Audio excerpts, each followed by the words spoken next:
नंदू एक शहरी लड़का है। वो अपने परिवार यानी कि अपने माता पिता के साथ शहर में ही रहता है। उसे शहर से अच्छा गांव में लगता था, पर वो अपनी नौकरी के कारण समय नहीं निकाल पाता था।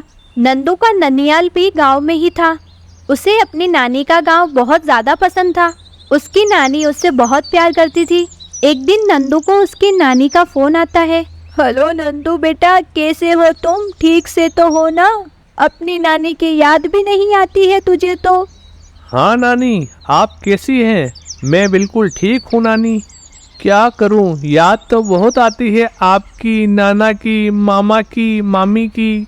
तो गाँव क्यों नहीं आता? मैंने कब से तुझे देखा नहीं है। बंटी भी तुझे खूब याद करता है। कभी हमारे लिए भी तू समय निकाल लिया कर। ले जरा बंटी से बात कर।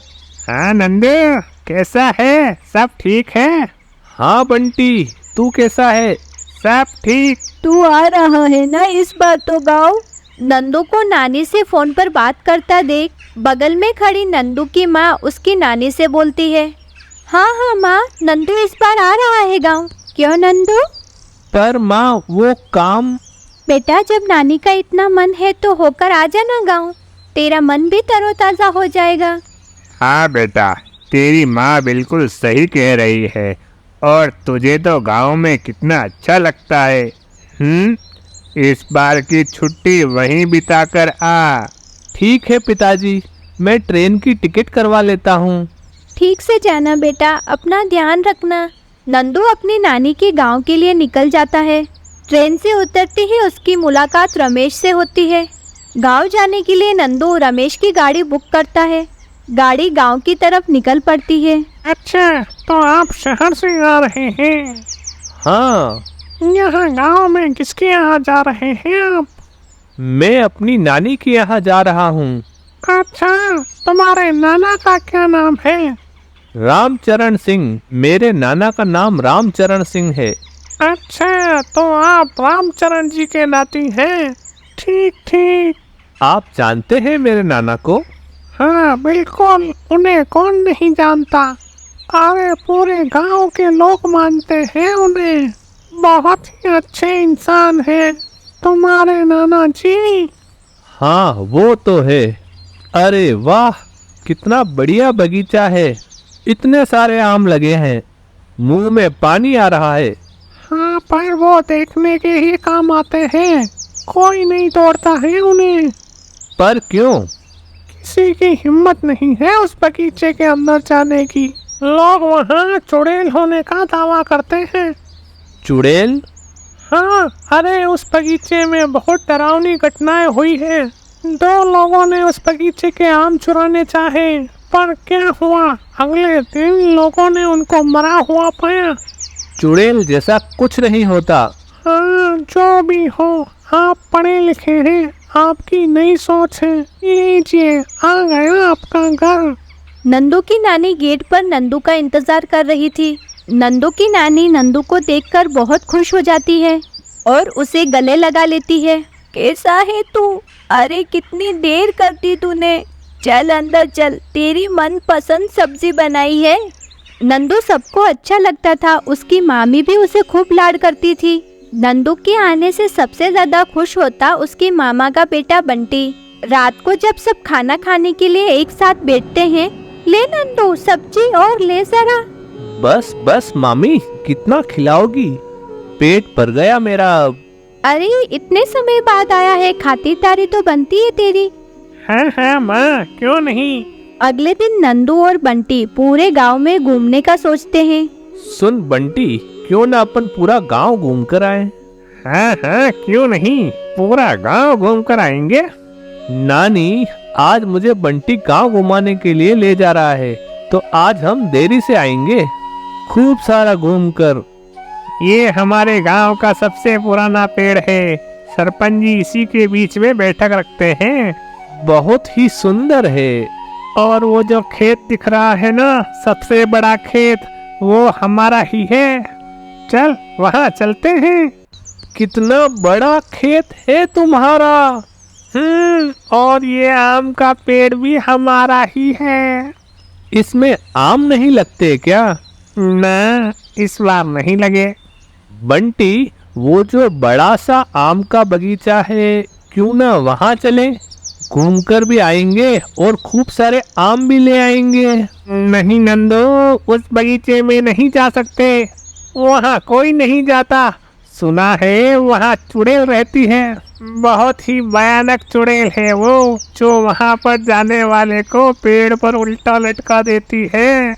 अरे यार बंटी, कैसी बातें कर रहा है? तूने चुड़ैल के बारे में सिर्फ सुना ही है ना, देखा तो नहीं है ना? तो फिर तू कैसे यकीन कर सकता है? नहीं नहीं, नानी वहाँ जाने के लिए मना करती हैं, हम नहीं जा सकते। चल, मैं तुझे अपने दोस्तों से मिलवाता हूँ।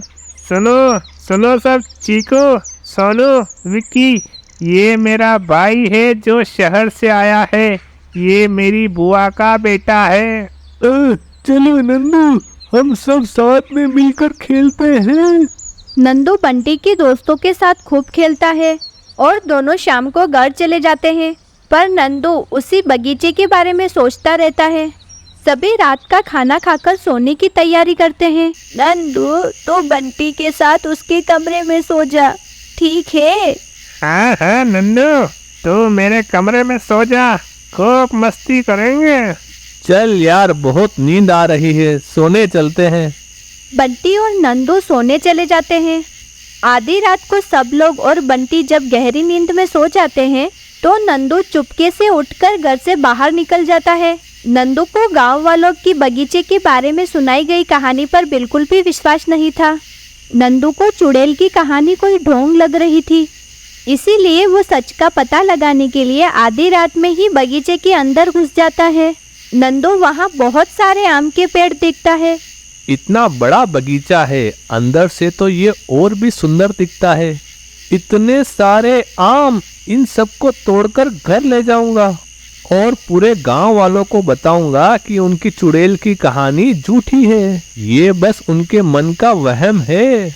नंदू एक आम तोड़कर खाने लगता है। तभी उसे ऐसा लगता है जैसे उसके पीछे कोई खड़ा हो। उसे सूखे पत्तों पर चलने की आवाज आती है। कौन है? मुझे पता है तुम कोई चुड़ैल वुड़ैल नहीं हो। जरूर ये सब कोई तुम्हारी चाल है ताकि लोग यहाँ ना आ पाए। मुझे तुम्हारी सच्चाई पता चल चुकी है।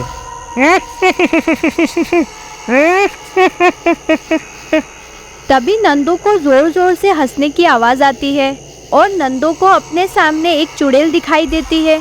नंदू भागने की कोशिश करने लगता है, लेकिन चुड़ैल उसके सामने आकर खड़ी हो जाती है। मुझे माफ कर दो, मुझे नहीं पता था कि बगीचे में सच में तुम रहती हो। मुझे जाने दो। एक बार जो इस बगीचे में आता है वो वापस जिंदा नहीं जाता, और अब तुम भी जिंदा बचकर नहीं जा पाओगे। मुझे जाने दो, मुझे जाने दो। नंदू वहाँ से भागने की कोशिश करने लगता है। वो घबराकर इधर उधर भागने लगता है, पर चुड़ैल उसे कहीं भी भागने का रास्ता नहीं देती। चुड़ैल नंदू का गला पकड़कर उसे जमीन पर पटक देती है। नंदू खुद को बचाने की पूरी कोशिश करता है, पर चुड़ैल की शक्तियों के सामने उसकी कुछ भी नहीं चलती। सभी पेड़ चलने लगते हैं। वो लगातार चीख चीख कर चुड़ैल से अपनी जान की भीख मांग रहा था। चुड़ैल पर उसके आंसुओं का रत्ती भर भी असर नहीं हुआ। पता चल गया अब मेरे बगीचे के आम चुराने का क्या नतीजा होता है।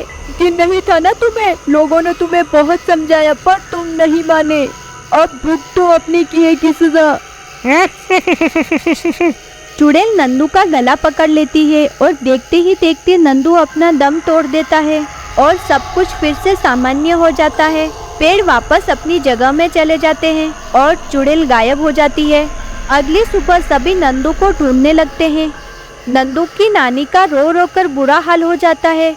जब सब नंदू की लाश को बगीचे में लटका हुआ देखते हैं तो उन्हें यकीन ही नहीं होता।